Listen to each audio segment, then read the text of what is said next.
د ننګرهار بزګران وایي چې په دغه ولایت کې د ځمکنیو توتو په حاصلاتو کې د پام وړ ډیروالی راغلی دی. دوی زیاتوي چې پخوا یې دغه میوه له پېښوره راوړه، خو له څو کلونو راهیسې په خپل ولایت کې دغه بوټي کري چې د ښو حاصلاتو ترڅنګ په بازار کې هم په مناسب قیمت پلورل کیږي. او بیا ما سره دا ذهن پیدا شو چې دا باید مونږ خپل ځمکو کې وکړو، دا حاصلات مونږ په خپله والو.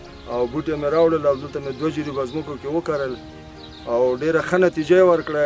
د دې تقریبا دا 6 کاله کېږي چې زه همدغه کار کوم. بزګران دغه راز د یاد ولایت د کرنې له ریاست څخه غوښتنه کوي چې له دوی سره د یاد بوټي د ترویج په برخه کې مرسته وکړي، ترڅو د کال په ټولو 4 موسمونو کې دغه توتان تولید کړي. د زراعت دا غوښتنه لرو چې موږ سره لږ د سرې د دوايانې او د ګرین هاوس یا شنه خونې د دې کومک موږ سره وکړي چې موږ کال 12 میاشتې دغه توتان تولید.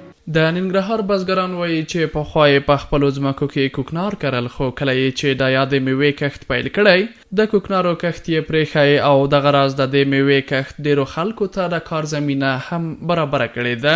پخوا به کوکنار کرل، هغه د کوکنار نه دومره دغه نه و، فشار به د کوکنارو ډېر و، کله به دولت راته و، کله به خلکو ډارولو، نه به خوب و نه به آرام و.